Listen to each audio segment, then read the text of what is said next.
Today's episode is 13 Steps to Become a Market Leader. Welcome to the Beau Leadership Group podcast, where data meets discernment and strategy meets soul. I'm Bob Beaulaurier, and today's topic is one of the biggest blind spots I see with politicians and startups and corporate product teams. They don't know how many people even know they exist. I see this with entrepreneurs, product managers, and increasingly, again, I see it with politicians. I believe this is partly because of what social media has done to us in terms of you get this false sense of winning, even though half of your followers do not even speak your language. They're not even in the same country or the same market for your product.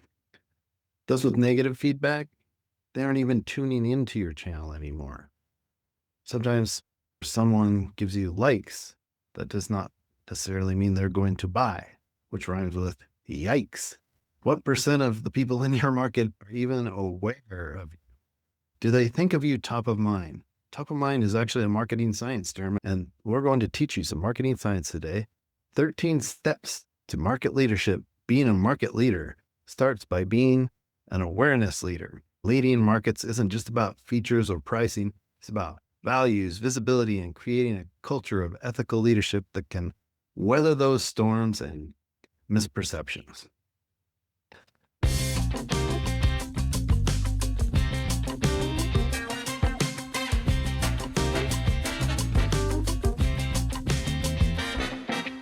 An easy mistake to make for young entrepreneurs or politicians is to assume that people do not care about your integrity and fidelity. Integrity and fidelity help build trust, and trust, along with pride, are the two biggest emotional triggers on why people buy your product or your brand. So, question: what do you most get wrong? Here's a hard truth.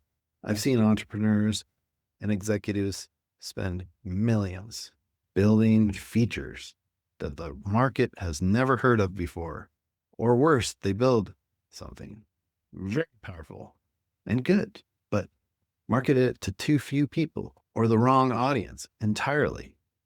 If I ask someone in your market, name the first brand that comes to mind in your space, would they say it's you? That's what we market researchers called unaided awareness, when someone names your brand without being prompted. In terms of brands that I've worked with, think Freightliner, think Nike HP, think Microsoft and Amazon. All leaders all have intense awareness where you probably even bring up a product or two to mind. I just gave you the brand names. Positioning in leadership is the next level, and that would be fun. Maybe we should do an episode on that. First comes brand awareness. You want to become the first brand that comes to mind. First step is becoming the brand they trust. Let's define what market research or marketing science tells us, because there are defining dimensions of awareness to understand with your brand. Unaided awareness, we've already mentioned, your brand comes to mind without being prompted at all. Aided awareness is another dimension where people recognize your brand, but they have to be prompted or see a list. Top of mind awareness is you're the first name that they say. Consideration, you're one of the few brands they consider. Preference, they choose you given the option. Usage, they actually buy from you, and it all starts with awareness. You can't dominate market share until you dominate mind share. You cannot dominate mind share without leadership, until you lead with clarity, consistency, culture. So why do so few companies get this right? Because they assume that awareness instead of measuring it. Some leaders trust their teams and marketing executives when they say words like, everybody loves us, and everybody wants this product, or everybody wants it. But the price is too high, they say, so they lower the price without having real data. The leader should ask, can you please give me some supporting data for this, since all of our careers depend on getting our marketing and communications correct is a career move. Many leaders obsess on what they do internally without asking, what does the customer, the external think. This is similar to when engineers don't think their product is too technical because the engineers they work with understand what mode buttons mean and what 72 buttons on the remote do. All 72. 72 buttons on the remote is fine, right? No. My mom is a physics major and smart lady, but if there's more than 3 buttons on it, she wants me to masking tape over the other ones so she knows which ones to use, even though she can type 110 words per minute and understand everything on a keyboard. Question. There's an ethical advantage. Yes, there is. Here's where it gets deeper in marketing. When you finally do become an awareness leader, your values are now under the spotlight. If you become well known, but aren't known for something good, create a PR time bomb. Tick, tick, tick, boom. That's why ethical behavior is not just a moral responsibility, it's a strategic advantage. 2 legendary brands that illustrate this with legendary awareness. Take Nordstrom, a leader in high-touch customer service with an excellent return policy, or Les Schwab. Les Schwab tires, where employees run out to your car and they want to help you right away, and their products are guaranteed. These companies have brand equity built on their behavior and their downstream customer service. So when something goes wrong, and it will likely go wrong at some point, that behavior becomes a trust reserve. If you're the public relations professional, like an APR, PRSA certified pro, you know that treating your team and customers correctly, treating them right, is an insurance policy against reputation damage, online complaints, or even resentment over the executive's salary and compensation. Don't be that company that isn't going a little bit further, that doesn't provide extra value, because it makes you precarious. When something, say a tariff, hits you, doing the right thing can actually save millions in public relation and legal fees. You can't fake values, but you can live them. And when you do, the market remembers. Now, the moment you've all been waiting for, the 13 steps to becoming a market leader. First is becoming an awareness leader and doing it ethically. 1, measure awareness. Don't assume it. Run unaided and aided awareness surveys at least yearly. Many companies look at this monthly and also do a communications tracker to track and spot potential problems before they become problematic. 2, know your market. Know your market leader's score. Benchmark yourself against the competition and top of mind brand. Who is the top of mind brand? If you can't be the leader, be second best.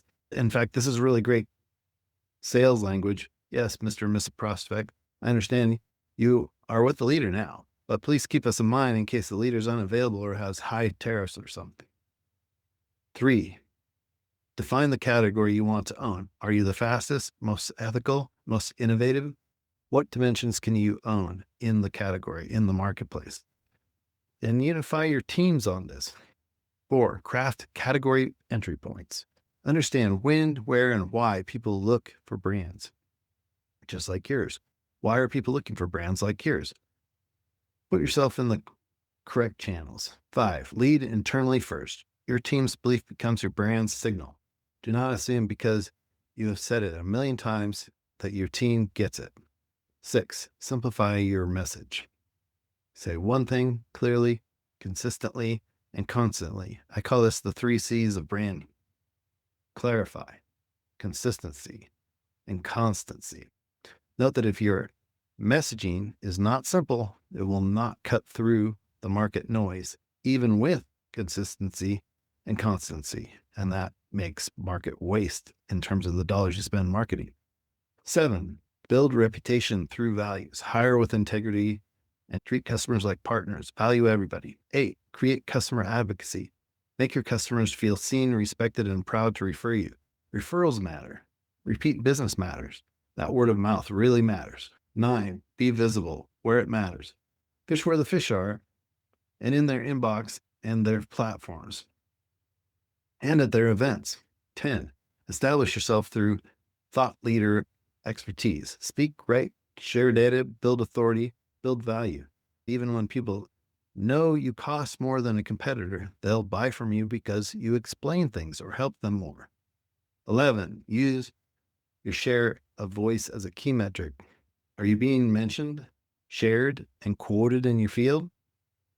12, own a response plan for crises.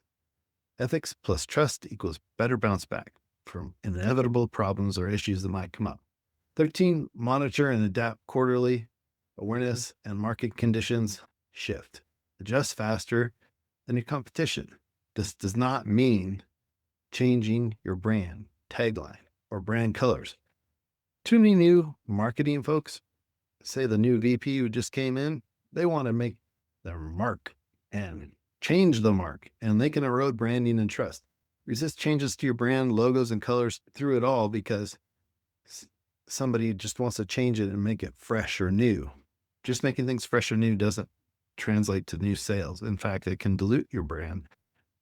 If you worked hard for that brand equity, keep it and read the book by David Acker on brand equity. David Acker, Aaker.